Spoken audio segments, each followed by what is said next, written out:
Fala galera, tudo bem? Aqui com vocês é o professor Rafael Carlos de Sociologia da plataforma Gonçalves Dias. E a gente está aqui para mais uma aula de Sociologia. Dessa vez, para tratar do tema identidade e subjetividade. Fechou?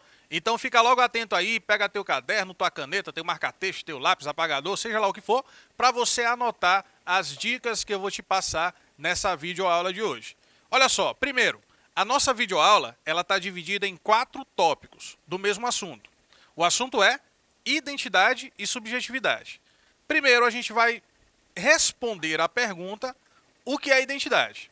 Depois, veremos o que é subjetividade. No terceiro tópico, a gente vai falar da subjetividade na formação da identidade.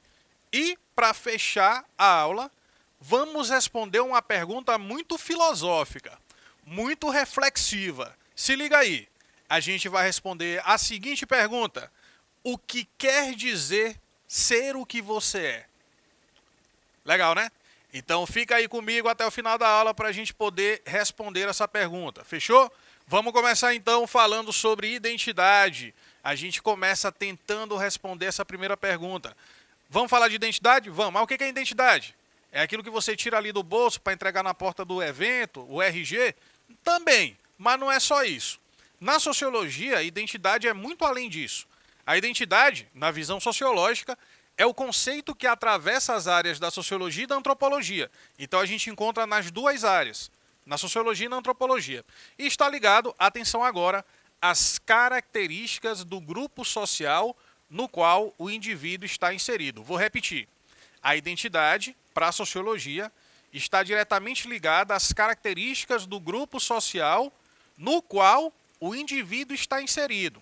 Então a gente pode falar, por exemplo, de uma identidade nacional. Somos brasileiros, no Brasil existe uma cultura, uma identidade, e nós fazemos parte desse conjunto, desse grupo social. Ou então podemos nos caracterizar como maranhenses, podemos nos caracterizar como fãs de determinado estilo musical. Existem muitas formas diferentes e muitos grupos sociais também que nós transitamos durante a nossa vida. Você pode se identificar com o grupo social da sua religião, por exemplo. Entendeu? Então é isso que vai formando a tua identidade. É essa amálgama, ou seja, essa interconexão entre características dos diferentes grupos sociais que você pertence, que você se estabelece. Alguns fatores, como por exemplo, a cultura, a história, o local, geográfico mesmo, e o idioma, são importantes para que um grupo compartilhe elementos identitários. Atenção para esse termo. Elementos identitários. O que isso quer dizer? Quer dizer que são elementos que compõem uma identidade cultural, uma identidade religiosa, uma identidade nacional, para citar alguns exemplos, beleza? Então, presta atenção que falar de identidade é falar de muitos fatores diferentes. Local geográfico, história, cultura, época, certo? Elementos culturais, nacionalidade, religião, festividades. É uma série de fatores, de elementos que ajudam a compor uma identidade. A identidade é algo que se é, ou seja, que a gente se torna em relação aos outros. Olha só o que eu vou te dizer, presta atenção. Para eu me entender melhor, para eu saber como eu sou, eu preciso ter o outro, aquele que é diferente de mim. Porque é nessa relação com o diferente, com o outro, que a gente aprende sobre nós mesmos também. Quanto mais eu conheço aquele que é diferente, mais eu me conheço ao mesmo tempo. Porque se estabelece ali um sentido comparativo sobre a visão de mundo, sobre a religião, sobre as crenças, sobre os valores, certo? Por isso que para construir a nossa identidade, a gente também depende da vida em sociedade. Depende de conviver com pessoas que são diferentes de nós, que pensam diferente de nós, que têm crenças diferentes da nossa. Porque assim a gente também passa por um processo de autoconhecimento. A partir do momento que eu reconheço o outro e reconheço que ele é diferente, eu passo também a me compreender e me conhecer melhor. Beleza? Então a identidade é uma coisa que a gente que a gente se transforma, mas que tem também relação com o outro, relação com o diferente.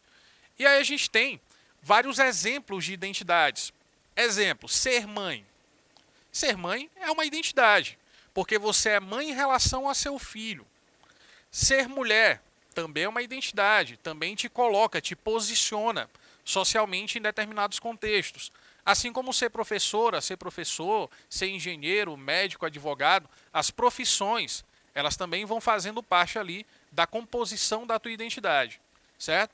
Então atenta aí que são vários fatores, vários elementos que convergem para a gente entender o que na sociologia e na antropologia significa identidade. Combinado, compreendido?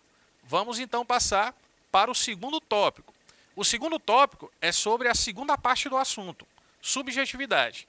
E a gente vai tentar responder o que é subjetividade. Mas antes de subjetividade, ainda tem 2 tópicos aqui sobre identidade. Então segura aí. Eu me afobei um pouquinho, mas a gente vai dar uma segurada. Olha só, nessa dinâmica da identidade, da minha relação com o outro, é possível identificar alguns como iguais a você, ou pelo menos bem parecidos. As pessoas que têm ali uma visão de mundo, uma ideologia, uma crença que é parecida ou igual ou semelhante à que você tem. E também a gente identifica outros como diferentes, né? Ou até mesmo opostos, contrários a nós. É importante notar que as identidades não vêm ao nascer. A gente não nasce com a nossa identidade, a gente vai construindo a nossa identidade. A identidade é um construto social, é uma construção social. É fruto das relações que a gente estabelece desde o começo da nossa vida e vai continuar até o final da nossa vida, formando a nossa identidade. Mas são construídas ao longo da vida e também variam, também podem ser modificadas. Agora sim a gente vai partir para o segundo tópico, que é subjetividade, né? Identidade, está compreendido? Espero que sim. Qualquer coisa aí, você vai prestando atenção durante a aula que eu vou retomando esse conceito de vez em quando. Fechou? Vamos lá. Subjetividade, agora sim, segundo tópico. Subjetividade é caracterizado como algo que varia de acordo com o julgamento de cada pessoa. Toda vez que você ouvir falar nessa palavra subjetividade, você vai analisar o radical da palavra. Subjetivo, te lembra sujeito. Sujeito sou eu, você, é cada pessoa. Então, quando eu digo que alguma coisa está relacionada à subjetividade, significa dizer que ela está relacionada ao sujeito, ou seja, ao indivíduo. Beleza? Beleza. Consistindo num tema em que cada indivíduo, cada um de nós, pode interpretar de sua maneira. Ou seja, seria uma coisa subjetiva. Subjetivo é aquilo que eu interpreto da minha maneira. É a minha visão de mundo.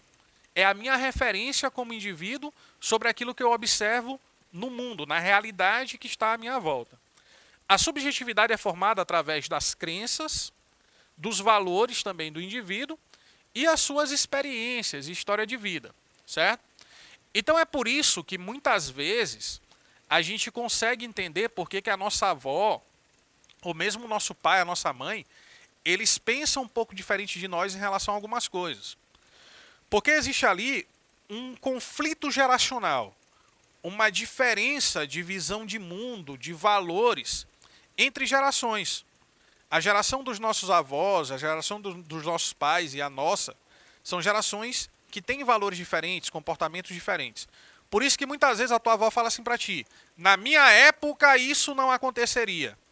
É porque na época dela, na época de juventude, de repente aquele comportamento que hoje é normal, não era visto como uma coisa normal, uma coisa comum. Certo? São valores diferentes, épocas diferentes, comportamentos diferentes. Certinho? E isso ajuda a construir a visão de mundo de cada indivíduo. Naquele contexto que ela era jovem, que ela foi educada, existiam determinados valores que são diferentes do de hoje. Que você é educado, que você vai formando a sua identidade, a sua subjetividade. Certo? Então a gente entende um pouco também desse conflito geracional a partir da construção da subjetividade e da identidade em cada contexto, em cada época, em cada momento da história.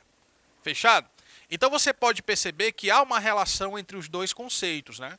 Identidade e subjetividade.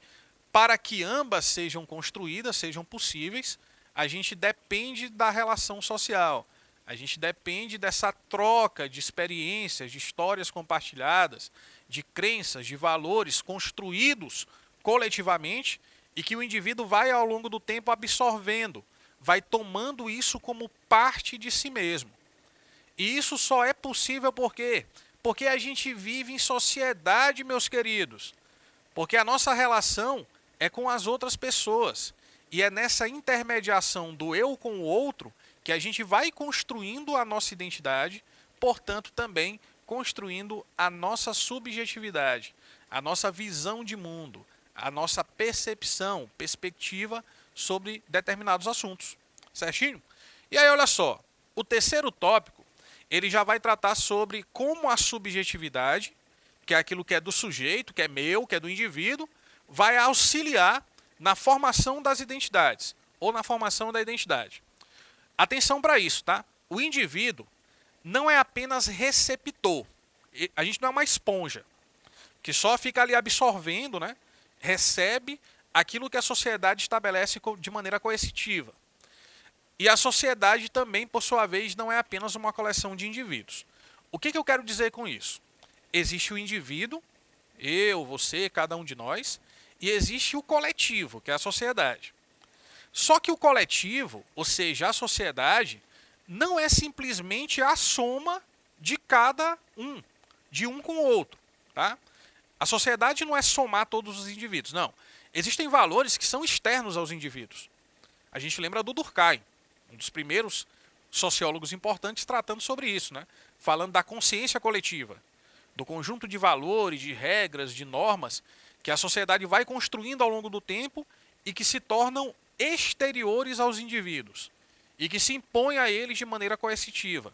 Então não é só somar os indivíduos. Assim também como o indivíduo, ele não existe isoladamente. A gente só compreende o indivíduo porque ele está inserido na coletividade. Mas se o indivíduo ele fosse, desde o início, uma existência isolada, a gente não teria como avaliar o que é o indivíduo. Indivíduo e sociedade são dois termos que, para a gente entender, a gente tem que compreendê-los como entrelaçados, como interrelacionados, e não separadamente. Não existe esse indivíduo completamente separado da sociedade, isolado. Assim como não existe sociedade somente como coleção de indivíduos, mas deve-se levar em conta os valores, as normas, a consciência coletiva. Tá? Então, falar sobre os dois, a gente separa metodologicamente. A gente separa para poder entender alguns conceitos. Mas isso não está separado. Indivíduo e sociedade estão constantemente entrelaçados. Ok? As teorias sobre identidade social, para citar alguns exemplos, buscam justamente compreender como acontece esse entrelaçamento. Eu vou repetir para você. Existe o indivíduo e a sociedade. Só que essas existências não são separadas. Elas não são dissociadas. Os conceitos, tudo bem. A gente pode didaticamente falar de indivíduo e de coletividade de maneira distinta. Mas na vida real, na prática, isso acontece assim, ó, de maneira entrelaçada e não de maneira separada. Indivíduo e sociedade estão entrelaçados, não estão dissociados. E aí, o que a sociologia faz? Ela tenta estudar essa relação a partir da ideia de identidade social, de identidade coletiva, onde a subjetividade também faz parte. Olha só, ainda há pouco eu falei para vocês que a subjetividade é construída pelas nossas crenças, valores, etc. Só que como é que tu aprendeu a acreditar naquilo que tu acredita? Como é que tu aprendeu que uma coisa era certa e outra era errada? Como é que você aprendeu aquilo que é bem e aquilo que é mal? Foi a sociedade que te ensinou. Foi a tua família, foi a tua religião, foi a igreja que você frequenta, foi o local que você estabeleceu suas relações de amizade, de vizinhança, entendeu? Ou seja, para a gente poder construir o que a gente é, a gente precisa viver em sociedade. Se a gente vivesse isoladamente, a gente não ia aprender a falar um idioma, por exemplo. Você aprende a falar o idioma que você fala porque você convive com pessoas que falam esse idioma. E você vai aprendendo ao longo do tempo a reproduzir esses sons, né? Vai aprendendo a se comunicar e a interagir. Entendeu? Ou seja, valores, crenças, idioma, cultura, tudo isso só existe porque a sociedade existe. Porque a gente aprende, absorve isso através das relações sociais. Ok? Até para construir aquilo que eu sou individualmente, eu preciso interagir eu preciso me relacionar, eu preciso estar inserido em sociedade. Beleza? Vamos lá, vamos adiante. E aí a gente chega no quarto tópico da aula de hoje. A gente vai citar um autor da psicologia e também da sociologia, chamado Peter Burke, ok? Peter Burke. Segundo Peter Burke, para tentar responder a pergunta que está aqui em cima, o que quer dizer ser o que você é, que é uma pergunta muito reflexiva, muito filosófica, muito introspectiva, a gente vai usar a teoria dele.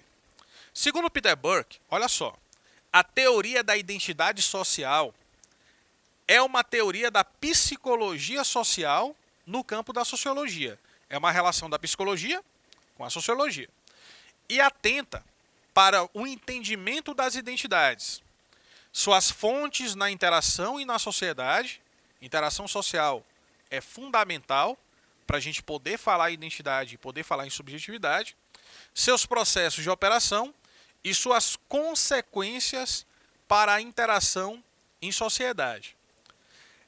Ser aquilo que você é quer dizer que até chegar ao que você é, você passou por uma série de interações, uma série de relações sociais, nas quais, na família, na escola, nas relações de vizinhança, nas relações de amizade, no mercado de trabalho, de repente, você vai aprendendo vai aprendendo a se moldar. Me atrapalhei um pouco. Vai aprendendo os valores, vai absorvendo aquilo que a sociedade te passa, em termos de normas, de comportamentos, de valores, de condutas, de crenças, de cultura, para você se tornar isso que você é hoje. Entendeu? Não é uma coisa natural. Pelo menos a sociologia não considera dessa forma. A gente não está predeterminado biologicamente a se tornar o que a gente se tornou. O que a gente é hoje, ou o que a gente está se tornando, melhor dizendo, é fruto do processo da nossa vida, das nossas escolhas, das nossas decisões, do ambiente familiar que a gente foi criado, das oportunidades que a vida nos apresentou, que algumas a gente conseguiu aproveitar bem e outras não, das escolhas que a gente fez ao longo desse tempo. Isso vai formando aquilo que a gente é. Na verdade, dizer aquilo que você é um desafio, porque a todo momento você está se reinventando. A todo momento, cada um de nós estamos acrescentando alguma coisa à nossa identidade, à nossa personalidade, à nossa subjetividade. Ok? Então lembra que isso é um processo contínuo. Não vai chegar um momento da tua vida que, agora definitivamente eu sei quem eu sou. Ou eu sou alguma coisa já consolidada. Pelo contrário, porque você vai conhecer novas pessoas, você vai conhecer novas ideias, você vai ter novas fontes de conhecimento, você vai viajar para outros lugares, você vai experimentar outras comidas. Então isso tudo vai moldando também aquilo que você é. É uma pergunta quase irrespondível, digamos assim. Não tem uma resposta para essa pergunta, né? O que quer dizer ser o que você é? Nós somos, na verdade, seres que a todo momento estamos aprendendo. Estamos tendo a oportunidade de nos reinventar, de nos transformarmos em algo novo, de sermos perfectíveis, ou seja, de nos aperfeiçoarmos. Não quer dizer que a gente vai ser perfeito, não, viu? Mas quer dizer que a gente pode melhorar, ok? Essa teoria da identidade social busca relacionar o indivíduo e a sociedade, percebendo-os como mutuamente influenciáveis. Atenção para esse final aqui, tá? O que significa mutuamente influenciável? Quer dizer que assim como a sociedade me influenciou, eu como indivíduo também consigo influenciar o meio social. Eu também consigo ter influência sobre o grupo social que eu convivo. A partir das minhas perspectivas, das minhas atitudes, dos meus comportamentos, do exemplo que eu quero deixar para os meus filhos, para os meus colegas, entendeu? Então isso também é uma maneira da gente interferir, da gente influenciar como indivíduo. Lembra disso, não esquece. Indivíduo e sociedade não existem separadamente. Na vida real, é assim, ó. Eles estão entrelaçados, ok? Eles não estão separados. A gente fala de maneira separada só didaticamente, só na teoria. Mas na prática, para entender o indivíduo, eu preciso entender a sociedade e vice-versa também. E tenho que entender os dois como capazes de influenciar um ao outro, beleza? Com isso a gente encerra mais uma aula de sociologia. Espero que tenha sido boa e proveitosa e a gente se vê numa próxima. Tchau, tchau!